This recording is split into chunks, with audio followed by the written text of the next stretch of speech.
love to look around the North and rank some coaches. This is one that we definitely have an agreement here on last place. But, all right, Gregory, you go first on this one. Rank the coaches, buddy. Yeah, I mean, so for me, and I've said this last year, I'm a huge Dan Campbell fan. So Dan Campbell gets my number one spot. Matt LaFleur, it was tough picking between the two of them. I think Matt LaFleur really proved himself.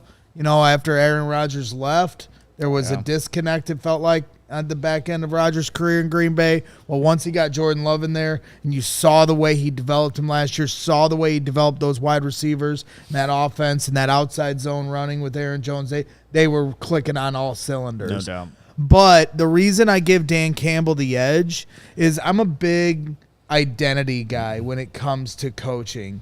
And Dan Campbell's identity seeps through on both sides of the ball. Defensively, they want to bite your ankles. They're going to rip you apart. That's what he said when he came in, and everybody laughed at it. Well, I think he's done a great job of inserting his identity with the team, and they follow him, you know, through the fire on it. And then offensively, everyone gives him a lot of shit and the failures in the playoffs from it, of his aggressiveness on fourth down. I fucking love it. His team knows before they get into the huddle what the play call is going to be. They're fucking going for it. We're going for the win. I believe in you guys. And you know, everybody always wants to do everything off of the result of it, but I like the process. He's aggressive. He stays aggressive. He shows belief in his players. And to me, that's somebody that I'd want to play for. Somebody that believes in me. And you can, you know, shoot at him that he's over-aggressive, not smart. I don't care about any of it. Maybe it's the meatball in me, and I look at him like he's a meatball. But I like Dan Campbell a lot. And people say, oh, wait till the offensive coordinator, Ben Johnson is gone, and see how good of a coach he is. You know what? I think that identity will continue to shine through. I like what he's doing in Detroit. So he gets the 2 spot. And then, you know, on the back end, Kevin O'Connell, 3. I don't really know what to make of Kevin O'Connell very much. I don't have, like, you know, I know our guy Jake Flanagan here, our GM here, he thinks he's the best coach in the division, which I was surprised to hear. Matt Eberflus, he's got a lot to prove. I fired him 5 times last year. Jake is looking over here in bewilderment. Yeah. But Tribute to the GM.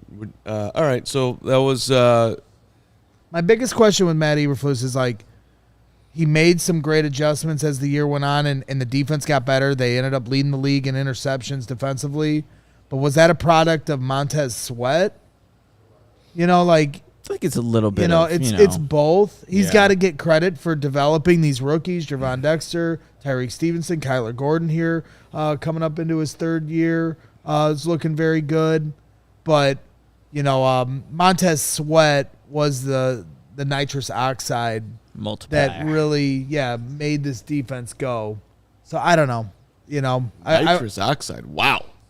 You pulled out a word earlier. That Steven and I were like, where'd you pull that from? Metastasized. Like, what the? Yeah, what? I mean, what did you say that nitrous glycerin? You said, is that what I meant? He said who did you oxide? Who did you say was the nitrous oxide? Dan Campbell? No, Montez Sweat. Montez Sweat was the nitrous Is oxide. it that got the odorless, Bears thing? colorless, and non-flammable gas? Support combustion to the same extent as oxygen. It leads to a state of euphoria. Laughing Explain gas. laughing gas. Montez Sweat made us all laugh? He did. He did. Maybe I meant nitrous glycerin. No, Nitroglycerin? That's I've not heard that. Just nitro. I would have doubled Maybe down just on the nitro. nitrous thing. But we get your point. Right. It was brag speak. We got it. Yeah. We metastasize your grammar. You certainly nitrous oxide, Montez. That was a Jordanism. Was that a Jordanism? It absolutely was. God. He's the nitrous oxide. That's amazing. All right, Nick, you're up. Okay, let's rank these head coaches. I have Matt LaFleur as the top coach in the NFC North. I mean, just look at his track record, 56 and 27 as a head coach, and I just think of, like, the ass whoopings he gives to the Bears every single time, where they're completely out-schemed. The Packers know exactly how to, one, attack this Bears defense and make them pay for whatever decisions they make. And look, Dan Campbell, I put a lot of weight too of the identity. I love how the Detroit Lions are Dan Campbell as Dan Campbell is the Detroit Lions, if that makes any sense. You could just see the identity that he has, but you can't deny a head coach in Matt LaFleur that has won, 13 games for his first 3 straight seasons. I get it. He had Aaron Rodgers, but even last year with Jordan Love going 9-8, winning a playoff game, that was impressive as well. And that offense, even though it doesn't have a number 1 wide receiver, it can still hurt you in many different ways. But like I said, Dan Campbell was number 2 on my list. I also have, after that, Kevin O'Connell, the play caller there. When you have the when Kirk Cousins had the offensive weapons there, obviously he was able to do a lot of good things with Justin Jefferson. That makes things a lot easier. Dalvin Cook had some good seasons in there as well. So him being an offensive play caller, I think, still outweighs what Eberflus gets you at this point. The Bears went defense while everyone else was kind of going with the trend of offense, and I think Matt Eberflus just has a lot to prove. We have the new look Flus, and this year could be a big year for him to, change his rankings in the NFC North. But as it stands, Eberflus is 4th, O'Connell 3rd, Campbell 2nd, and Matt LaFleur is number 1. What was your toughest part of that whole exercise for you? I felt like for me, LaFleur was going to be one over. I guess that would be the biggest one, him and Campbell. So nitrous oxide. In motor racing is to increase the power output in engines. Oh, so that's right then. So go fuck yourself. No, it was dead on. It was spot on. It was amazing. You're an incredible human being. Go ahead. Consumer and user of the English language. Nobody does it better. All right, I'm with Nick. I put Matt LaFleur 1. I mean, look, the guy's had 1 season under 500, and that, by the way, was an 8-9 year. 3 straight years where they won 13. Moved on from Rodgers to Jordan Love. Gets a playoff win with Love. He's got 3 playoff wins. I know he hasn't, they haven't gotten to the promised land over there. Haven't gone super deep, but I think full body of work, you got to give it to Matt LaFleur. I flipped back and forth with Campbell and O'Connell, but I put Kevin O'Connell ahead of him. First of all, he was ranked the Kevin O'Connell ahead of Dan Campbell? Yes, I'll tell you why in a second if you let me explain. I know you're very passionate about Dan Campbell. Kevin O'Connell was ranked the 2nd highest head coach by the NFLPA's 2024 league-wide report card. 98% of the players felt O'Connell is efficient with their time. The players believe O'Connell is very willing to listen to the locker room, so he's got huge connection in there. He was the offensive coordinator for the Rams when they won a Super Bowl. Kirk Cousins got to a whole nother level with him. That mind, as far as pure brain power going on in the division, I think is probably at the top. So, I don't know. You got a super intelligent guy. You've got a dude who is well-respected in the locker room. I'm going to take that over the passionate dude who, whenever the Lions have been in position, for whatever reason, it hasn't happened. They had the amazing turnaround 2 years ago. And then they had to beat the Carolina Panthers, a 7-10 football team, as it turned out, and they got smoked by 2 touchdowns, ended up missing the playoffs. That sucked. And then last year, when they actually were going to go to the Super Bowl, he not only does he do the 4th down thing, which is fine, whatever, that's what he does, gives up 2 field goals in a game they're leading, ends up giving momentum back, but he also showed his ignorance in the moment. They were down 10 points late in the game. It was 3rd and goal at the 1. You got to throw it. He runs it. They get stopped. You got 4th down coming up. What are you going to do? What you're not going to do is call timeout. So you have to go and kick an onside kick. Instead, he calls timeout, goes down to 2 timeouts, runs it again, then he's got to do an onside kick. They don't get it. Season over, 34-31. That is coaching malpractice. And in the moment, which is one of my things about Eberflus, which I'll get to, you need substance. and intelligence and perspective. I don't even care that he went for it on the 3rd-and-1 run it. That's fine. But if you don't get it, then you got to have another play called, bam, right up to the line. You can have 40 seconds and 3 timeouts. You can't have 50 seconds and 2 timeouts. And if you don't know that, then you're an idiot. Like, with all due respect to Dan Campbell, who I like a ton, but I'm going to put him 3rd because that was embarrassing. And in the biggest moment, he just dumped it. And then with the Flus, like what for real, what I'm looking for is more substance. Like, I get it. You got nicknames for everybody, and you walk around, and that's fun. And you're going to be Johnny Positive Flus when you're talking to us. Whatever, no big deal. But like, there's got to be a certain level of substance and presence and leadership.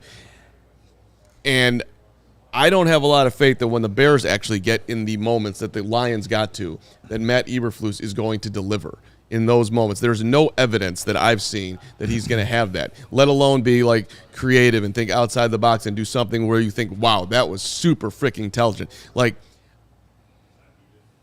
the defense got better. How could the defense not get better? You went and traded for Montez Sweat. Like, it's going to get better. I'm not trying to take anything away from him either there. Maybe a little bit, but that's fine. They got better.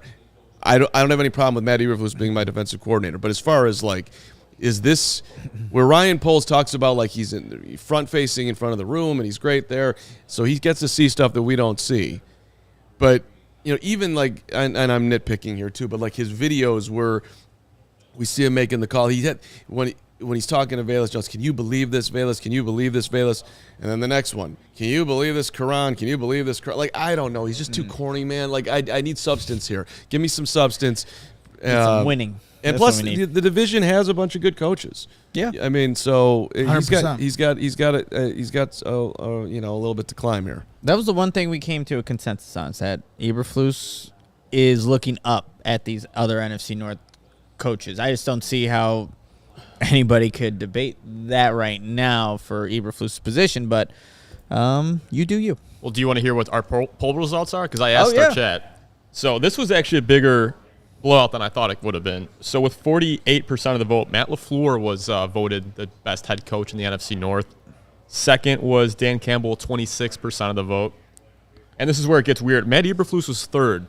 He had 19%, and then Kevin O'Connell in 4th with 7%. I just think it's because like Kevin O'Connell's like the most forgettable coach in the NFL. He's forgettable. He's but like one of those guys like, and that maybe in Chicago, the only reason we know Matt Eberflus is because we're Bears fans, and maybe Eberflus for the rest of the NFL is that guy. That same guy, yeah. But Kevin O'Connell, just you talk about presence, But Mark brought up some really good points about offensively what he brings as a head coach and the scheme that he brings. Like, that's what most teams are looking for. I mean, you look at the Kansas City Chiefs and Andy Reid, his schemes, and you look at Kyle Shanahan, his scheme. Like, Kevin O'Connell comes off of that branch from the Rams. Like, that's what you want to have in a head coach, and he's got that. I was going to bring that exact point up. He comes from that Sean McVay coaching tree.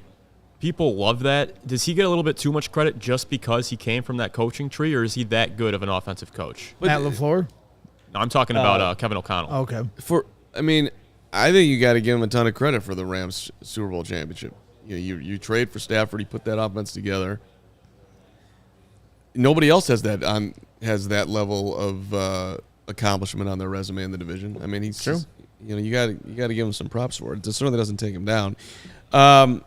All right, let us move real quick. Yes. The only other thing I'll point out when it comes to Eberflus, and you say the hits philosophy, and we don't see as much presence. Did you guys happen to catch the clip of Tyreek Stevenson talking about how he lost reps at practice like 3 days in a row, and he didn't know why, and then he finally asked, and they said, "Well, you weren't hustling, right?" Wasn't that what he said? Yeah. Yep. He got into the ball. Right. You didn't run to the ball, and so he wasn't told, and they were like, "We told you once, and we're not going to tell you again." So, like, is he the best at the press conferences? I know last week you had your breakdown of his different answers, and you didn't like, how he was answering stuff. But, like, the players seem to like this guy. we don't see it as much in the press conferences. I had my differences with him last year, not taking enough accountability in the post-game pressers, making too many excuses, coming out after losses and starting with the positives after you just blew a game you should have won. What's your evidence? I don't mean but to I cut do you off. like the clip that Tyreek Stevenson said that he essentially got not benched, but his reps cut. And you see the development that Tyreek Stevenson had by the end of the year. So that is evidence that he is coaching guys up. So, like, is there an X's and O's that he has to get better at? Dropping Justin Jones in coverage on a tight end? Sure. Does he need to get a little bit better, more assertive, have more presence in front of the media or in front of the team in the huddle? Maybe. But there is evidence that he is coaching these guys up in a positive way. That's a fair point. Look what he did with Jalen. Yeah. Wanted the ball taken away more. Well, Jalen went and took the ball away more, and he got paid for it. Like, he gave him a target, and Jalen hit it, and that's a win-win for the Bears and Jalen, obviously. So that's another example. I mean, who else has gotten a lot better under Flus's watch? Kyler Gordon. Kyler's improved. TJ had a really good first season. I don't think we can give him too much credit for that. The guy was super productive. Good. You want to say Cole Kmet? You probably can. He's certainly not getting worse. Yeah. Right. So how much credit Flus deserves for that, I'm not sure, but you can throw Cole Tevin in there. Jenkins, I think, is another example. Now he's coming out with quotes about, wherever they want me to play on the line, I'm ready to play. That's a lot different than his tone a couple years ago, where it felt like he didn't want to be on the team anymore because they were moving him off of tackle and he didn't want to play guard. So Tevin's a buy-in guy. That's fair. Yep.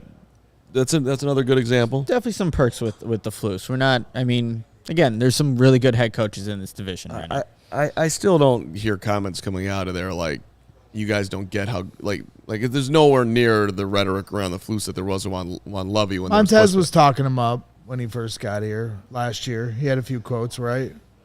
I forgot that if he did, but okay, I'll take your word for it. Regardless, he's got a ways to go. We all silly like the mayor.